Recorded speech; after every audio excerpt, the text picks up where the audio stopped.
Meta Covenant Church n'est ni affilié, ni associé, ni autorisé, ni approuvé par, ni officiellement lié de quelque manière que ce soit aux personnes, organisations ou entreprises mentionnées dans cette vidéo.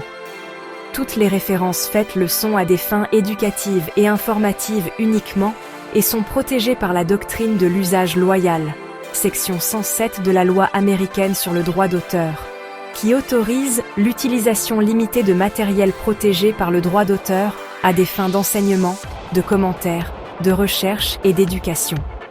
Plan de développement urbain. Pilier 5.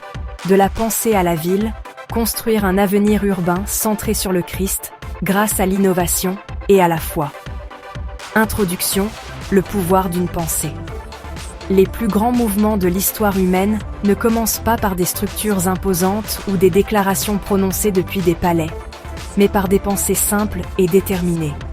Des convictions discrètes que le monde pourrait être meilleur et que nous sommes appelés à agir. La ville de la vie prospère est l'une de ces pensées.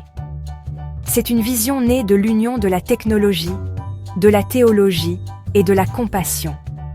Elle imagine une ville où personne n'est abandonné, où les personnes seules sont accueillies dans des familles, où la technologie libère plutôt qu'elle n'asservit, et où la présence de Dieu ne se ressent pas seulement dans les églises, mais aussi dans les écoles, les systèmes et les rues. Cette ville n'est pas une utopie au sens mondain du terme. Elle ne découle pas d'un perfectionnisme ou d'un humanisme séculier. Il s'agit plutôt d'une déclaration théologique concrétisée. Elle reflète le caractère de Dieu, juste, sage, guérisseur, ordonné et innovant. Comme l'a déclaré Isaïe, ils bâtiront des maisons et y habiteront. Ils planteront des vignes et en mangeront le fruit. Ils ne construiront plus de maisons pour que d'autres y habitent, ni ne planteront pour que d'autres en mangent. Ésaïe 65, 21-22. Cette promesse prophétique reflète l'esprit de la ville de la vie prospère. Un lieu où chaque personne s'épanouit, où la paix et la productivité s'entremêlent, et où le royaume de Dieu se reflète dans l'aménagement urbain. Partie 1. L'automatisation comme un cadeau. Comment l'IA et la robotique rachètent le travail humain. À l'ère industrielle, les villes étaient alimentées par le charbon et la sueur. À l'ère numérique, elles sont alimentées par les données. La ville de la vie prospère va encore plus loin. Elle est alimentée par la sagesse. Au cœur de cette nouvelle ville se trouve une vérité puissante. Les êtres humains n'ont jamais été destinés à être des machines. Nous ne sommes pas optimisés pour un travail répétitif et épuisant. Nous avons été conçus pour l'amour, la créativité, le culte, la communauté et l'innovation. L'intelligence artificielle, IA, et la robotique ne sont pas des menaces pour cette vision, elles sont des alliés. Lorsqu'elles sont correctement ordonnées selon des principes éthiques et bibliques, elles peuvent alléger le fardeau qui pèse sur les épaules des humains et permettre à la société de se concentrer sur des vocations plus élevées. Dans cette ville, l'IA automatise les services municipaux, gère les flux d'énergie, optimise la circulation et aide à mettre en relation les personnes et les opportunités. La robotique effectue le nettoyage, l'entretien, la préparation des aliments, l'agriculture et même les diagnostics médicaux. Les environnements intelligents réagissent automatiquement aux déchets, à la saleté ou aux dangers. Des capteurs intégrés au trottoir déclenchent des balayeuses robotisées. Les salles de bain s'autodésinfectent à l'aide d'une technologie à base d'UV. Des ventilateurs purifient l'air, tandis que des micro-caméras assurent la sécurité. Il ne s'agit pas de luxe, mais de technologie de gestion. Tout comme Dieu a créé le jardin d'Éden pour qu'il soit ordonné, florissant et beau, nos villes devraient refléter cet ordre. Que tout se fasse décemment et dans l'ordre. 1 Corinthiens 14-40. Plus important encore, l'automatisation permet de gagner du temps. Chaque heure non consacrée à des tâches banales est une heure retrouvée pour la famille, le ministère, l'apprentissage ou le culte. Nous considérons souvent le repos comme une absence d'activité, mais d'un point de vue biblique, le repos est une restauration, un retour à notre raison d'être. L'IA et la robotique redonnent du temps à l'humanité. C'est à nous de passer ce temps à bon escient. Partie 2. La ville comme graine. De la pensée à la plateforme en ligne. Avant qu'il y ait une ville, il y a une pensée. Et avant que cette ville ne soit physiquement construite, elle est construite numériquement. La première itération de la ville de la vie prospère sera une plateforme en ligne. Un jumeau numérique et une communauté virtuelle qui nous permettra de simuler, d'élaborer des stratégies et de gérer avant de construire. Cette plateforme servira d'espace collaboratif pour les architectes, les pasteurs, les technologues, les urbanistes, les éducateurs et les croyants ordinaires. Elle comprendra un jumeau virtuel de la ville proposée, où les urbanistes et les citoyens peuvent simuler le fonctionnement des quartiers, des centres de conception participatifs qui permettent aux citoyens de voter sur les conceptions architecturales, l'aménagement des écoles ou l'allocation des ressources. Des formations en ligne sur la théologie, l'éthique de l'IA, le développement familial, la santé mentale, etc. Des salles de prière et des forums pour le soutien spirituel et la collaboration au sein du royaume. Grâce à la réalité virtuelle, RV, les résidents peuvent donc se promener dans leur futur quartier. Les enfants peuvent fréquenter des écoles du sabbat virtuelles qui combinent l'enseignement biblique avec la science et l'innovation. Des compagnons IA guident les utilisateurs à travers les services municipaux et les exercices de renforcement de la communauté. Il ne s'agit pas seulement d'une simulation, mais d'un berceau pour la ville à venir. De la même manière que l'Église du Christ est née dans la chambre haute avant de se répandre sur toute la terre, la ville de la vie prospère émergera numériquement avant de se manifester physiquement. Cela correspond au principe de sagesse énoncé dans les Proverbes. Par la sagesse, une maison est bâtie, et par l'intelligence, elle est affermie. Proverbe 24, 3. Partie 3. Poser la première pierre, l'école qui devient un mouvement. Avec une base numérique solide, la prochaine étape est tangible. Une école ou un collège qui sert de germe à la ville. Mais ce n'est pas une école ordinaire. Elle incarne les valeurs de la ville, apprentissage intégré, innovation, éthique chrétienne et développement holistique. Les principales caractéristiques de cette école sont les suivantes. Imagerie cérébrale pour l'éducation. Les élèves bénéficient d'une imagerie cérébrale SPECT ou autre afin de diagnostiquer précocement les difficultés d'apprentissage ou les besoins en matière de santé mentale. À l'instar des lunettes fournies à un enfant malvoyant, cet outil garantit que chaque élève dispose de ce dont il a besoin pour réussir. Salle de classe, VR et IA.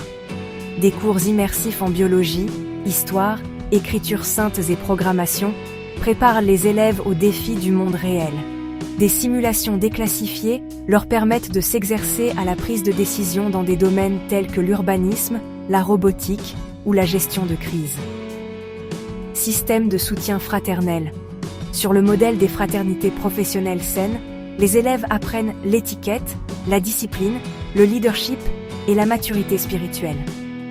Ils sont encadrés dans la vie en communauté, la préparation à la carrière et la formation d'une famille. Infrastructure autonome.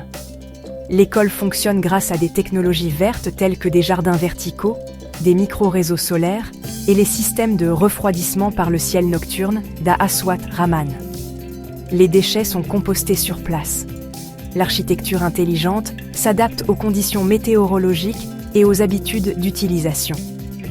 Cette institution devient le premier prototype vivant de la ville du futur, un lieu d'apprentissage, de vie et de culte. Elle estompe la frontière entre l'école et la société, la salle de classe et la communauté. Et à mesure que les diplômés restent, innovent et construisent, l'école devient naturellement une ville universitaire. Partie 4. La ville universitaire comme modèle, l'émergence de la ville. Les villes universitaires ont longtemps été le berceau de l'innovation. Cambridge a donné naissance à des révolutions tant en théologie qu'en sciences. La Silicon Valley est née de Stanford. De même, cette ville universitaire centrée sur le Christ deviendra le modèle d'une ville à grande échelle. Les entreprises lancées par les anciens élèves peuplent la région. Des églises, des maisons, des centres familiaux et des cliniques de soins de santé voient le jour. Le zonage à usage mixte garantit que le logement, le commerce et les loisirs s'entremêlent, de sorte que la vie quotidienne devient fluide et praticable à pied. Le modèle de la ville 15 minutes garantit que tout ce dont une personne a besoin, nourriture, travail, culte, éducation, repos, se trouve à moins de 15 minutes à vélo ou à pied. Des logements modulaires permettent de faire face à la croissance rapide de la population. L'intelligence artificielle surveille le trafic et la consommation d'énergie. Les décisions communautaires sont prises par le biais de plateformes participatives où les habitants votent sur les plans de développement. Les registres fonciers sécurisés par la blockchain empêchent la corruption et garantissent l'équité des droits de propriété. Des superpositions d'équité garantissent des logements abordables dans chaque quartier, afin que, comme l'enseigne la Bible, il n'y ait pas de pauvres parmi vous. Deutéronome 15, 4. Cette ville n'est pas réservée aux brillants ou aux privilégiés. Elle est conçue pour aider les personnes vulnérables. Les centres de santé mentale utilisent des données anonymisées pour suivre et prévenir les crises. Les lieux de culte font également office de centres de conseil. La nature est présente dans chaque recoin, avec un design biophilique qui restaure l'âme. L'Esprit de Dieu n'est pas une réflexion après coup, c'est l'atmosphère même. Partie 5. Une culture de multiplication et de mission. La ville de la vie prospère n'est pas une forteresse fermée. C'est une ville sur une colline, Matthieu 5, 14, conçue pour se multiplier et non pour s'isoler. Une fois que la première ville est fonctionnelle, elle peut servir de modèle reproductible. La reproduction se fait de plusieurs manières. Exportation des programmes scolaires.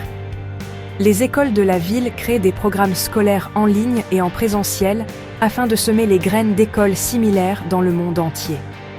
Modèle d'infrastructure. Des blocs de ville modulaires, des réseaux énergétiques et des systèmes de gestion des déchets peuvent être rapidement installés dans d'autres endroits, en particulier dans les pays en développement ou les zones sinistrées.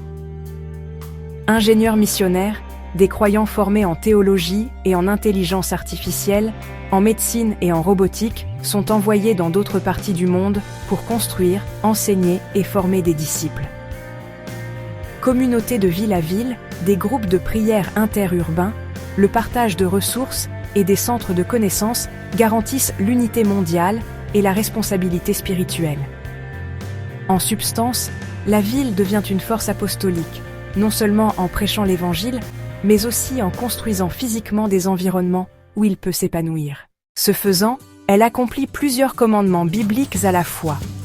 Soyez féconds et multipliez-vous. Genèse 1, 28.